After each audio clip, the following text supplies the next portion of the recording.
الحمد لله نحمده ونستعينه ونستغفره ونعوذ بالله من شرور أنفسنا ومن سيئات أعمالنا من يهده الله فلا مضل له ومن يضلله فلا هادي له وأشهد أن لا إله إلا الله وحده لا شريك له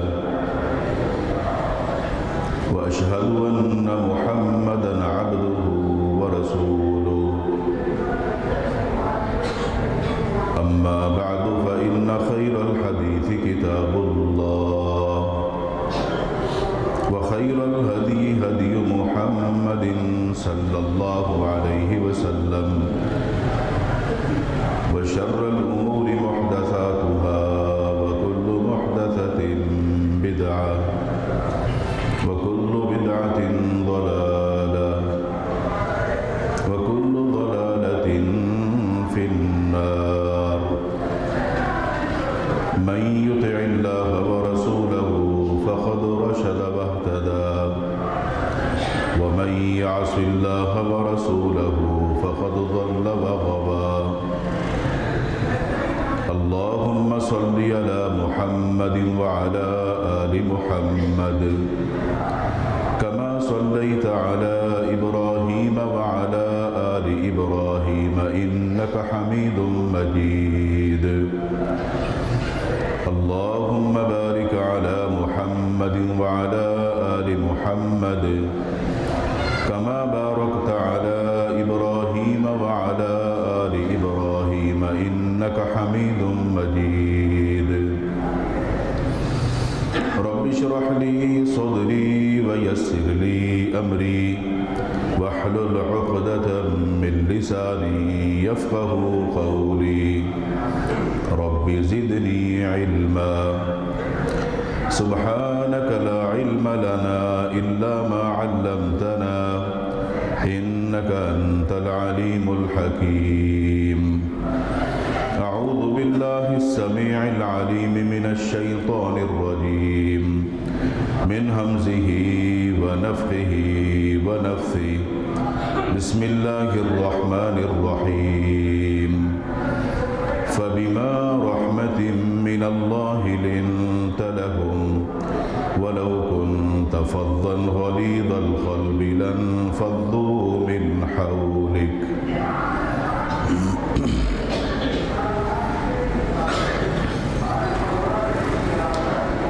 ہر قسم کی حمد و ثنا کبریائی بڑائی اللہ وحدہ لا شریک خالق کائنات مالک ارض و سما کے لیے درود و سلام ہو امام الانبیاء ہادی رہبر و رہنما احمد مجتبی جناب محمد الرسول اللہ صلی اللہ علیہ وآلہ وسلم کی ذات اقدس پر جن کو اللہ رب العالمین نے اس کائنات کے لیے رحمت للعالمین بنا کر مبعوث فرمایا۔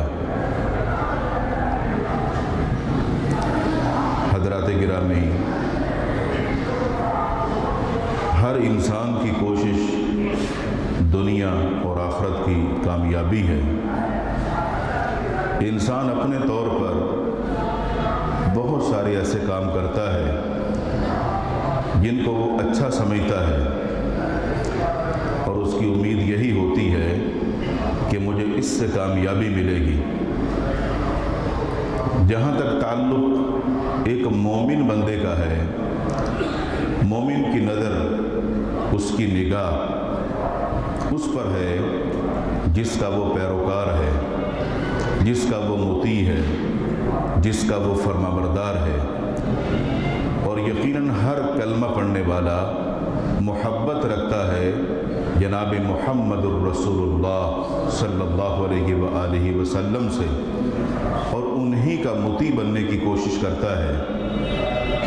مگر آپ صلی اللہ علیہ وسلم کی اطاعت اور آپ کی فرمانبرداری صرف عبادات میں ہی نہیں ہے، بلکہ آپ کی زندگی کے مختلف پہلو ہیں، اور آپ اپنی امت کے لیے اسوہ حسنہ ہیں۔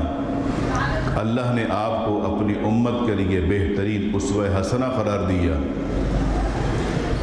اور مسلمانوں کی اکثریت ایسی ہے کہ جو پیغمبر صلی اللہ علیہ وسلم سے والہانہ محبت تو کرتے ہیں، مگر بہت کم لوگ ہیں جو آپ کی سیرت طیبہ اور اس پہلو کو جانتے ہیں۔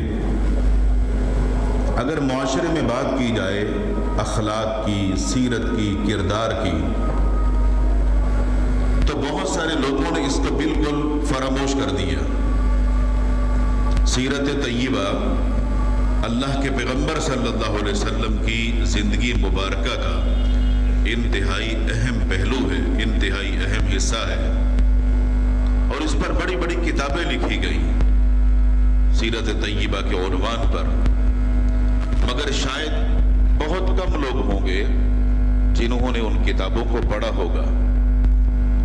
اگر بات کی جائے قرآن مجید فرقان حمید کی، تو بہت کم لوگ ایسے ہوتے ہیں معاشرے میں کہ جنہوں نے قرآن مجید فرقان حمید کو ترجمے کے ساتھ سمجھ کر پڑھا ہوگا، ورنہ قرآن مجید کی تلاوت تو ہر بندہ، ہر مرد، ہر عورت سبھی کرتے ہیں، کرنی بھی چاہیے، لیکن اللہ کے رسول صلی اللہ علیہ وسلم کی جو سیرت ہے اس کو سمجھنے کے لیے، اس کو اپنانے کے لیے کیا ہم کوشش کرتے ہیں، یا چند باتیں جو ہم جانتے ہیں بس انہی پر اکتفا ہے؟ آج بہت بڑی ضرورت ہے معاشرے میں ہر فرد کو کہ وہ اپنے اخلاق کا جائزہ لے، کیا میں ایک اچھے اخلاق کا مالک ہوں؟ صرف کسی سے گفتگو کرتے ہوئے اچھا بن جانا، اچھے الفاظ کا چناؤ کرنا، دوسرے کے سامنے عزت کرتے ہوئے گفتگو کرنا، اخلاق صرف اسی کا نام نہیں ہے۔ اللہ کے رسول صلی اللہ علیہ وسلم کی سیرت طیبہ سے تعلق رکھنے والی کچھ اہم باتیں یا واقعات، ان کی طرف وقت کی مناسبت سے کچھ اشارہ کروں گا تاکہ ہم اس پہلو پر نظر ڈالیں، اس کو پڑھنے کی کوشش کریں، تاکہ ہم بھی اپنے پیارے پیغمبر صلی اللہ علیہ وسلم کے نقش قدم پر چلنے والے بنیں اور ویسا کردار بنانے کی کوشش کریں۔ ایک موقع پر اللہ کے پیغمبر صلی اللہ علیہ وسلم سے پوچھا گیا کہ لوگوں کی اکثریت جو جنت میں داخل کی جائے گی ان کا عمل کیا ہوگا؟ تو رسول اکرم صلی اللہ علیہ وسلم نے ارشاد فرمایا، تقوی اللہ و حسن الخلق۔ دو چیزوں کا ذکر کیا، ایک اللہ کا ڈر، اس کا خوف کہ لوگ نیکی کریں گے اللہ کے ڈر کی وجہ سے، اور گناہ کو چھوڑیں گے اللہ کے ڈر کی وجہ سے۔ ان لوگوں کی یہ جو اچھی صفت ہے یہ ان کو جنت کے راستے کی طرف لے کر جائے گی۔ اور دوسرا اچھا اخلاق، اخلاق میں بہت ساری چیزیں ہیں۔ مثال کے طور پہ ایک انسان کا ہمیشہ سچا ہونا، چاہے اس پر کیسا بھی وقت آ جائے مگر وہ سچائی کو نہیں چھوڑتا، وہ سچا بنتا ہے، سچائی کے ساتھ کھڑا ہوتا ہے، سچائی کو اپناتا ہے اور سچائی کی ہی آگے لوگوں کو تعلیم دیتا ہے اور اس میسج کو عام کرتا ہے۔ اللہ کے رسول صلی اللہ علیہ وسلم کی سیرت طیبہ کا یہ والا جو پہلو ہے، اس کے تو مشرکین مکہ بھی معترف تھے۔ اللہ کے رسول صلی اللہ علیہ وسلم نے اخلاق حسنہ کے تعلق سے اپنا کردار امت کے سامنے جو پیش کیا ہے، اگر اس کو ہم دیکھتے ہیں تو آپ جیسا کوئی صابر نظر نہیں آتا۔ حالات کتنے ہی مشکل کیوں نہ ہوں مگر آپ ڈٹے رہے، آپ نے صبر کیا، صابر بن کے دکھایا، اور اس کے ساتھ ساتھ تمام تکالیف پر، ان پریشانیوں پر آپ ثابت قدم رہے، ان پر آپ نے صبر کیا اور اپنی زبان سے کسی کا کوئی شکوہ نہیں کیا، نہ ان نے آپ کو اذیت دی، آپ کو تکلیف دی. مثال کے طور پہ عائشہ صدیقہ رضی اللہ عنہا بیان فرماتی ہیں، امام بخاری رحمہ اللہ نے صحیح بخاری میں اس کو ذکر کیا کہ اللہ کے رسول صلی اللہ علیہ وسلم سے پوچھتی ہیں کہ آپ کی زندگی میں سب سے مشکل دن یا وقت کون سا تھا؟ آپ نے فرمایا کہ اگر مشکل وقت اور دن کی بات کریں تو طائف جیسا مشکل وقت میری زندگی میں کبھی بھی نہیں آیا. نبوت کا کیونکہ آغاز تھا اور دین اسلام کی جو دعوت تھی اس کا بالکل ابتدائی مرحلہ تھا. اللہ کے رسول صلی اللہ علیہ وسلم جو دعوت لے کر اس طائف کی وادی کی طرف گئے، ان لوگوں نے کس طرح آپ صلی اللہ علیہ وسلم کے ساتھ رویہ اپنایا ہر بندہ جانتا ہے، اور ہم نے کبھی اس کا تصور بھی نہیں کیا ہوگا. لوگوں نے اللہ کے رسول صلی اللہ علیہ وسلم پر پتھر برسائے، آپ کو زخمی کیا. آپ نے فرمایا کہ میرے جسم پر اتنے زخم تھے کہ چلنا بھی مشکل ہو رہا تھا. چلتے چلتے ایک گھاٹی کے قریب پہنچے تو وہاں جا کر آپ ٹھہر گئے، رک گئے، تھوڑا سا آرام کیا. فرمایا کہ جب میں نے نگاہیں کھولی اور آسمان کی طرف دیکھا تو ایک بادل کا ٹکڑا مجھ پر سایہ کیا ہوا تھا، اور اس کے اندر جبریل علیہ السلام بھی تھے. اور جبریل نے مجھ سے کہا کہ ہم حاضر ہیں، اور میرے ساتھ ایک فرشتہ بھی آیا ہے جو کہ پہاڑوں کا فرشتہ ہے. اور یہ طائف کے جو لوگ ہیں جس طرح انہوں نے آپ کے ساتھ کیا ہے، یہ فرشتہ اجازت چاہتا ہے کہ آپ حکم دیں ان دونوں پہاڑوں کو آپس میں ملا دیا جائے اور بیچ میں طائف کے جتنے لوگ ہیں سب کو مسل دیا جائے. آپ نے کیا فرمایا؟ آپ نے فرمایا کہ نہیں،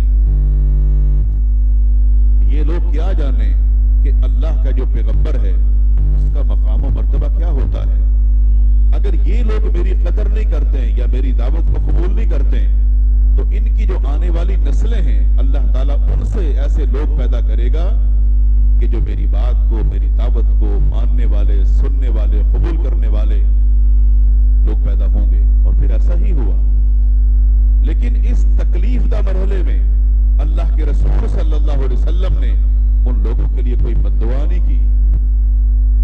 یہ آپ ہی کی قوم تھی، آپ ہی کا معاشرہ تھا، آپ ہی کے جاننے والے تھے. ان کی طرف سے آنے والی یہ تمام تکالیف آپ نے ان کو برداشت کیا اور ان پر آپ نے صبر کیا اور ان کے لیے آپ نے بد دعا نہیں کی. آج ہم اگر اپنے قوم کو، قبیلے کو، خاندان کو، رشتہ داریوں کو دیکھتے ہیں تو کیا خیال ہے کبھی کسی بندے نے ایسا موقع کہ اس کے سامنے کسی نے ایسی کوئی حرکت کی ہو جو ناقابل برداشت ہو اور آپ نے اس پر اتنا صبر کیا ہو، آپ وہ کڑوا گھونٹ پی گئے ہوں؟ شاید ہی کوئی بندہ ایسا ہوگا جس کے ساتھ ایسا رویہ برتا گیا ہو. ورنہ ہمارے ہاں ہر بندہ جذباتی ہے، ہر بندہ جذباتی. سامنے سے کوئی بات تھوڑی کرے ہم اس کا ڈبل جواب دے دیتے ہیں تاکہ سامنے والا یہ نہ سمجھے کہ میں گنگا بہرا نہیں ہوں، میں بھی بول سکتا ہوں، میں بھی جواب دے سکتا ہوں، جیسا تم نے کہا میں بھی کہہ سکتا ہوں. نہیں، اللہ کے رسول صلی اللہ علیہ وسلم کا یہ اخلاق نہیں تھا. اگر آپ چاہتے ہیں کہ سامنے لوگوں کی اصلاح ہو جو آپ کے ساتھ غلط رویہ برتتے ہیں تو ان کی اصلاح کے لیے آپ اپنے آپ کو پیش ایسے کرو کہ سامنے والا سمجھ جائے کہ واقعتاً یہ اپنے پیغمبر کا ماننے والا ہے، یہ صابر ہے، یہ شاکر ہے. اللہ کے رسول صلی اللہ علیہ وسلم سے ایک موقع پر صحابی رسول نواس بن سمعان رضی اللہ تعالی عنہ پوچھتے ہیں اور سوال کرتے ہیں نیکی کے اور گناہ کے متعلق. اللہ کے رسول صلی اللہ علیہ وسلم نے ان سے فرمایا البر حسن الخلق، نیکی تو اچھا اخلاق ہے. نیکی کیا ہے؟ اچھا اخلاق ہے. آج کوئی بندہ نیکی کرنا چاہتا ہے کہ میں نیک بنوں، میں نیکی کروں، تو بھائی نیکی آپ کر سکتے ہیں، نیکی کو آپ اپنا سکتے ہیں اچھا اخلاق اپنا کر. آپ اچھا بنیے،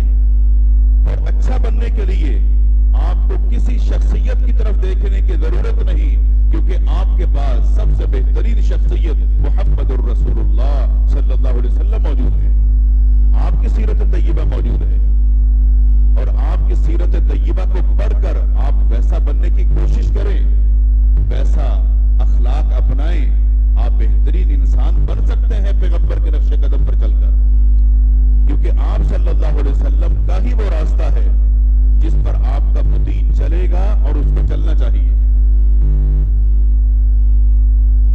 تکالیف ہوں، پریشانیاں ہوں، مصیبتیں ہوں، یا لوگوں کی طرف سے آنے والی مختلف باتیں ہیں، ان کے ساتھ آپ نے درگزر کا معاملہ کرنا ہے، جیسا اللہ کے رسول صلی اللہ علیہ وسلم نے کیا۔ حالانکہ آپ جواب دے سکتے ہیں، آپ ان کو کچھ نہ کچھ سنا سکتے ہیں، لیکن اگر آپ اس پر صبر کر کے درگزر اختیار کریں گے تو یہ ایک اچھا اثر پڑے گا آپ کے اخلاق کا، اور اس اخلاق میں آپ اور پکا اور پختہ ہوں گے۔ کچھ چیزیں ہم اللہ کے رسول صلی اللہ علیہ وسلم کی سیرت کو پڑھ کر سیکھتے ہیں، اور کچھ عملی طور پر جب ہم اپنی زندگی میں دیکھیں گے اور کریں گے تو ہم ان پر ثابت قدم رہ کر بہترین اخلاق کے مالک بن سکتے ہیں، کیونکہ ہمارا پریکٹیکل نہیں ہوا، اللہ کے رسول صلی اللہ علیہ وسلم کا پریکٹیکل تھا۔ آپ کے ساتھ وہ سب چیزیں پیش آئیں، ہمارے ساتھ پیش نہیں آئیں، لیکن ہمارے ذہن میں یہ چیزیں ہونی چاہیے۔ کبھی اچانک کسی بندے سے آپ کا سامنا ہو جائے تو آپ کو یہ نہیں سمجھنا کہ میں تو اس کو جانتا نہیں، یہ مجھے جانتا نہیں، اور کوئی بات ہوگی تو آپ اخلاق سائیڈ پہ رکھیں اور آپ شروع ہو جائیں، نہیں، پھر آپ میں اور اس بندے میں فرق کیا ہوا؟ اللہ کے رسول صلی اللہ علیہ وسلم کے جتنے دشمن تھے، کیا ہمارے اتنے دشمن ہو سکتے ہیں کیا؟ کبھی بھی نہیں، آپ سوچ ہی نہیں سکتے ہیں۔ اللہ کے رسول صلی اللہ علیہ وسلم دنیا کے سب سے بڑے انسان تھے۔ جو انسان سب سے بڑا ہوتا ہے اس کے دشمن بھی ویسے ہی ہوتے ہیں، اس کو ختم کرنے کے لیے، اس کو مٹانے کے لیے، اس کا راستہ روکنے کے لیے، اور اللہ کے رسول صلی اللہ علیہ وسلم نے یہ تمام مراحل عبور کیے۔ ایک وقت آیا کہ وہ جو آپ کے دشمن تھے وہ مجبور ہو گئے آپ کا کلمہ پڑھنے کے لیے۔ امام بخاری رحمہ اللہ نے صحیح بخاری میں واقعہ ذکر کیا کہ آپ صلی اللہ علیہ وسلم نے کچھ صحابہ کرام کو نجد کے علاقے کی طرف بھیجا جو کہ سرحد بنتی ہے۔ حالات کچھ اس طرح کے تھے، وہ گھڑ سوار جو سرحد کی چوکیداری کر رہے تھے، ان کے ہاتھ ایک نوجوان آ گیا، اس نوجوان کو پکڑ لیا اور مسجد نبوی کے اندر لے آئے اور لا کر مسجد نبوی کے ستون کے ساتھ باندھ دیا۔ اللہ کے رسول صلی اللہ علیہ وسلم جب مسجد میں تشریف لائے، آپ نے دیکھا کہ ایک نوجوان اس کو مسجد کے ستون کے ساتھ باندھا گیا۔ آپ اس کے قریب گئے اور آپ نے اس سے جا کر پوچھا، تمہارا کیا حال ہے تمہارا؟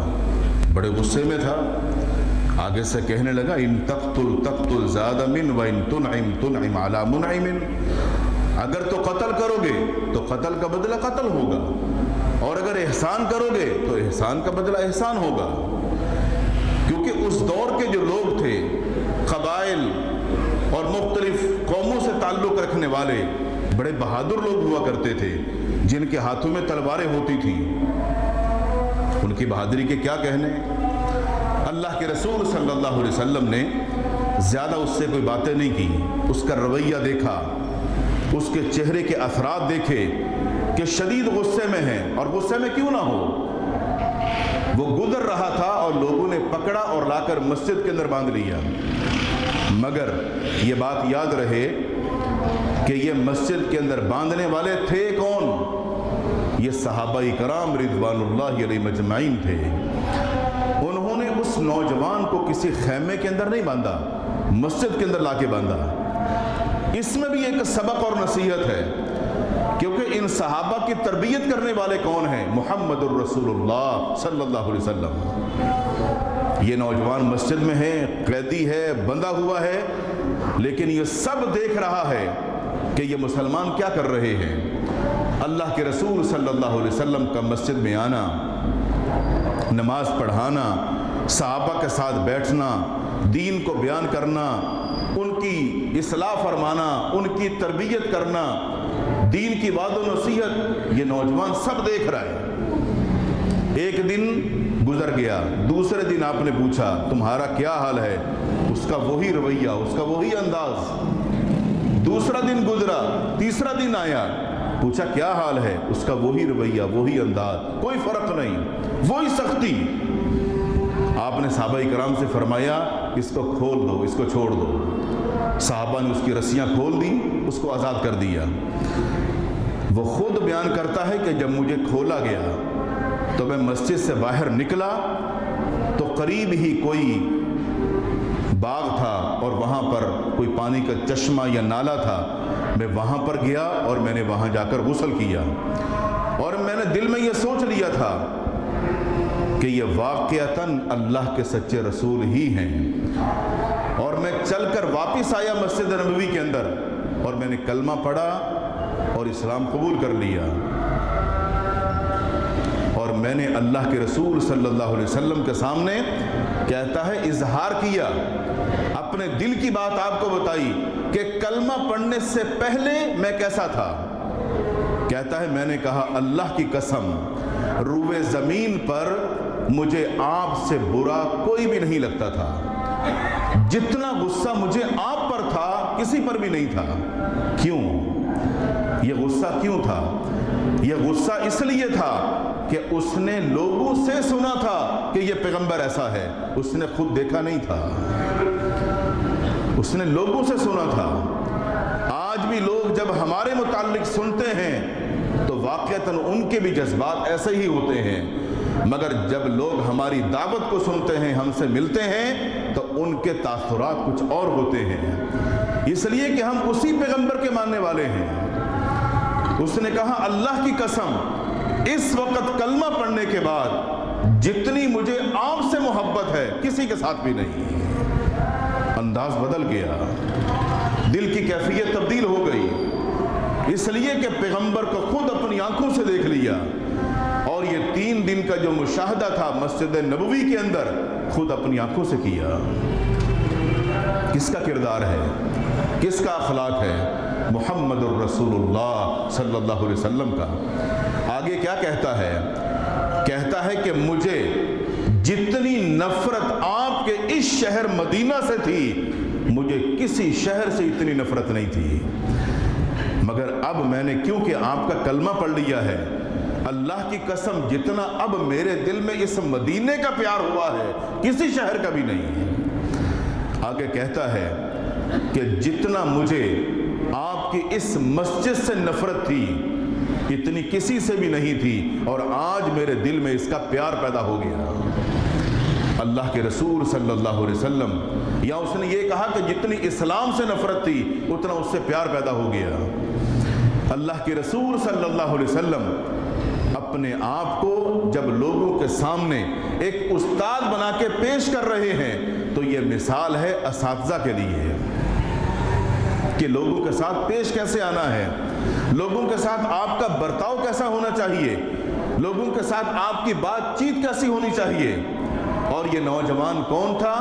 اس کا نام تھا ثمامہ بن اثال رضی اللہ تعالی عنہ، اور یہ کوئی عام آدمی نہیں تھا، یہ یمامہ کا گورنر تھا، اور کہنے لگا اللہ کے رسول صلی اللہ علیہ وسلم میں عمرہ کرنے کے لیے جا رہا تھا، مکہ کی طرف جا رہا تھا، تو آپ کے ساتھیوں نے مجھے پکڑ لیا اور یہاں لے آئے، لیکن اب کیونکہ میں نے اسلام قبول کر لیا ہے اب تو میرے سارے کام آپ کی تعلیمات کے مطابق ہی ہوں گے۔ آپ مجھے کیا حکم دیتے ہیں کہ میں اب عمرہ کرنے کے لیے جاؤں یا نہیں؟ اب ہر کام آپ سے پوچھ کر کروں گا، کیونکہ کلمہ پڑھنے کے بعد لازم ہو جاتا ہے کہ ہر عمل ہر کام رسول اکرم صلی اللہ علیہ وسلم کے طریقے کے مطابق ہونا چاہیے۔ آپ نے ان کو اجازت دی۔ تو اس واقعے سے تھوڑا سا اندازہ لگائیے کہ اللہ کے رسول صلی اللہ علیہ وسلم سے ایک ملنے والا نوجوان جذباتی اسلام سے نفرت کرنے والا، اس نے جب آپ کو دیکھا، آپ کے اخلاق کو دیکھا، آپ کی تعلیم کو دیکھا، آپ کی تربیت کو دیکھا، آپ کے ساتھیوں کو دیکھا، آپ کے شاگردوں کو دیکھا، تو مجبور ہو گیا اسلام قبول کرنے کے لیے۔ کیا ہمارے ہاں بھی آج ایسا ہی ماحول ہے مساجد میں، مدارس میں، دوست و احباب کے اندر، کہ ہم سے کوئی ملے اور ہم سے متاثر ہو، یا ہم سے لوگ ملتے ہیں اور متنفر ہوتے ہیں اور افسوس کرتے ہیں کہ میں نے کس سے ملاقات کر لی؟ اگر ایسا محسوس ہو تو اپنی اصلاح کیجیے۔ اللہ کے رسول صلی اللہ علیہ وسلم لوگوں کے لیے جب اسوہ حسنہ ہیں تو سب کے لیے نمونہ ہیں۔ آپ کے جو جانی دشمن تھے، جنہوں نے آپ کو بڑی اذیت دی، آپ نے ان سے بھی انتقام نہیں لیا، آپ نے ان کو بھی معاف کیا۔